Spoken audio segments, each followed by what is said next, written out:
বন্ধুরা আমার, প্রতারক চক্রের হাত থেকে বাঁচতে হলে আমি এখন যেসব নম্বর মুখে পড়ে শোনাবো এই সব নম্বর ব্যতীত অন্য কোনো নম্বরে আমাদের কোনো প্রোডাক্ট অর্ডার করবেন না।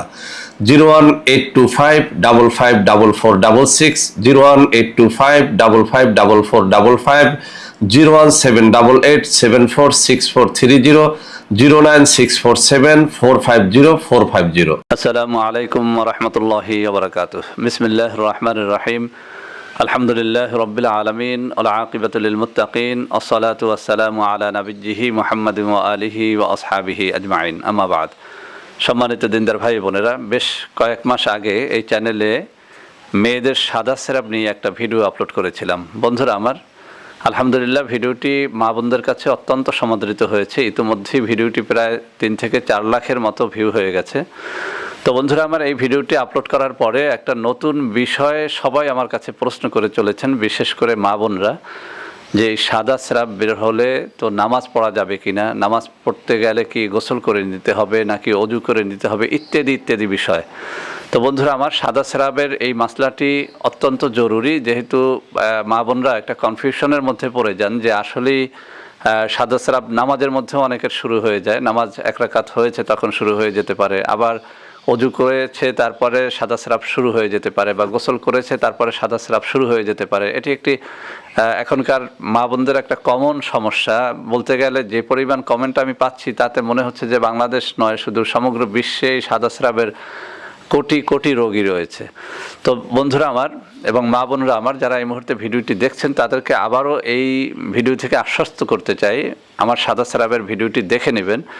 একটা কথা ক্লিয়ার থাকবেন সবসময়, সাদা স্রাব নিয়ে কখনোই দুশ্চিন্তা করবেন না, কখনোই টোটালি কোনো দুশ্চিন্তা করবেন না এই সাদা স্রাব নিয়ে। কেননা সাদা স্রাব কোনো রোগ না, টোটালি এটি কোনো রোগ না।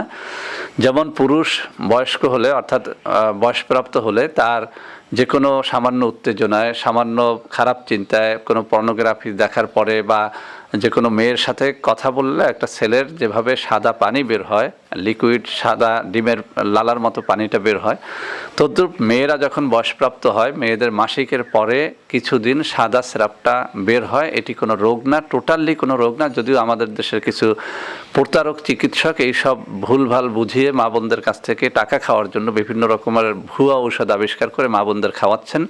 আসলে আপনি ভালো ডাক্তারের কাছে যদি যান, তারা কিন্তু একটা কথা বলে দেবে যে মাগো শোনো, সাদা স্রাব কোনো রোগ না। হ্যাঁ, সাদা স্রাব কয়েকটা কারণে হয়, এই কারণগুলো আমরা একটু সংক্ষেপে জেনে নিই। যেমন যদি কোনো মা বোনের স্বামী দীর্ঘদিন কাছে না থাকে, তো তার দেহের ভিতরে হরমোনজনিত কিছু পরিবর্তনের কারণে সাদা স্রাবটা হয়। সাদা স্রাব কোনো দুশ্চিন্তা বেশি করলে হতে পারে, খারাপ চিন্তা করলে হতে পারে, মাস্টারবেশন করলে হতে পারে, ইত্যাদি ইত্যাদি কারণে সাদা স্রাব হয়। মা বোনরা সবসময় একটা কথা চিন্তা করবেন, লক্ষ্য রাখবেন যে সাদা স্রাব যদি সাদা হয় এটি আপনার কোনো রোগ না, সাদা স্রাব যদি স্বাভাবিক থাকে এটিও কোনো রোগ না। হ্যাঁ, যদি সাদা স্রাব এরকম হয় যে একদম প্রচুর পানি পড়ছে, প্রচুর প্রচুর পড়ছে এবং দীর্ঘদিন পর্যন্ত পড়তেছে, তখন এটি রোগের পর্যায়ে পড়ে। আরও একটা জিনিস সাদা স্রাবের ক্ষেত্রে মনে রাখতে হবে, সেটি হচ্ছে সাদা স্রাবের গন্ধ যদি আষ্টে গন্ধ হয়, মাছ ধোয়া পানির মতো হয়, অথবা যদি এর কালারটা চেঞ্জ হয়ে লাল কালার হয়ে যায় অথবা হলুদ কালার হয়ে যায়, তখন আপনি ডাক্তারের পরামর্শ নিতে পারেন সাদা স্রাবের জন্য। এছাড়া কিন্তু সাদা স্রাব টোটালি কোনো রোগ না। তো বন্ধুরা আমার, এখন আমরা জানি যে আসলে সাদা স্রাব হলে আমাদের করণীয় কি, আমরা নামাজ রোজা কিভাবে করব। একটা কথা, এই মাসলাটা মা বোন যারা আছেন তারা খুব গুরুত্ব সহকারে মনে রাখার চেষ্টা করবেন যে পুরুষদেরও বীর্য বের হলে তাদের গোসল ফরজ হয়, কিন্তু সাদা লিকুইড পানিটা বের হলে, কামরসটা বের হলে কোনো পুরুষের গোসল ফরজ হয় না। তদ্রূপ মা বোনও যদি স্বামীর সাথে যৌন সঙ্গম করে, সহবাস করে, তখন তার গোসল ফরজ হয়। কিন্তু সাদা স্রাব এটি কোনো বীর্য নয়, এটি কোনো যৌন উত্তেজক কোনো রস নয়, এটি স্বাভাবিক একটা প্রক্রিয়া। অতএব এই প্রক্রিয়ার কারণে তার স্বাভাবিকভাবে অজু করাটা জরুরি হয়ে পড়ে। যেমন আমরা একটা অজুভঙ্গের কারণের মধ্যে আমরা একটা কারণ পাই, পায়খানা প্রস্রাবের রাস্তা দিয়ে কোনো কিছু বের হওয়া। এখন আপনি পায়খানা প্রস্রাবের রাস্তা দিয়ে যাই বের হোক না কেন, আপনার অজু করে নিতে হবে।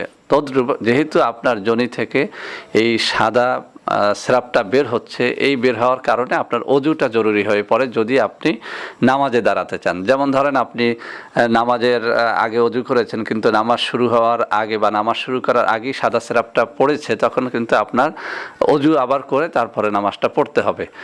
এক্ষেত্রে গোসল ফরজ হবে না, কোনো অবস্থাতেই সাদা স্রাবের জন্য আপনার গোসল করতে হবে না।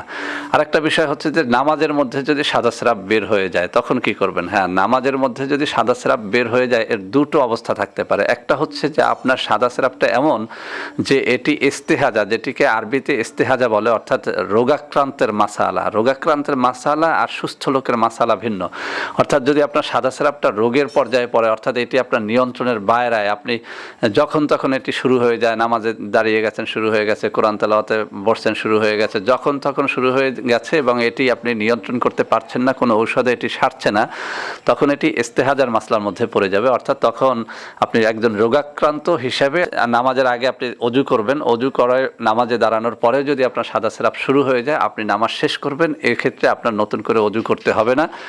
আবার পরবর্তী অক্তেও আপনি অজু করে নামাজের জন্য দাঁড়াবেন, যদি নামাজের মধ্যে আপনার সাদা স্রাব শুরু হয়ে যায় তখন আপনার কিন্তু অজু করতে হবে না। এটি হচ্ছে ইস্তেহাজা, অর্থাৎ আপনি রোগাক্রান্ত হিসাবে এই মাসলাটা আপনার জন্য, এটি সুস্থ মানুষের মাসালা নয়।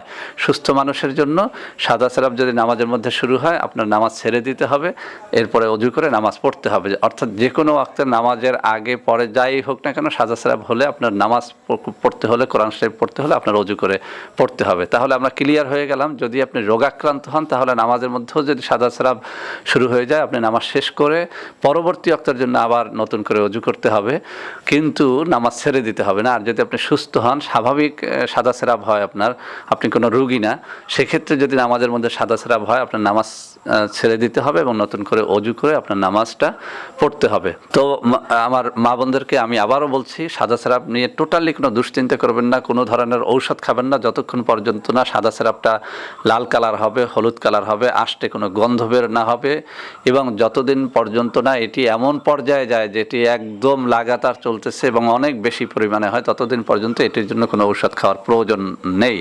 তবে যদি খুব বেশি হয় এবং লাগাতার হয়, হলুদ বা লাল কালার হয়ে যায়, আষ্টে গন্ধ শুরু হয়ে যায় বা কোনো ইনফেকশন শুরু হয়ে যায়, তখন আপনি ঔষধের কাছে যেতে পারেন। কেননা এটি বিশ্বাস রাখতে হবে সাদা স্রাব মহিলাদের কোনো রোগ না, এটি তার যৌবন সময়ের একটি স্বাভাবিক প্রক্রিয়া। তো বন্ধুরা আমার, ভিডিওটি ভালো লাগলে লাইক করবেন, কমেন্ট করবেন, শেয়ার করবেন, আমাদের এই চ্যানেলটিকে ভালোবেসে সাবস্ক্রাইব করবেন। আল্লাহ হাফেজ, আসসালামু আলাইকুম ওয়া রাহমাতুল্লাহি ওয়া বারাকাতুহু।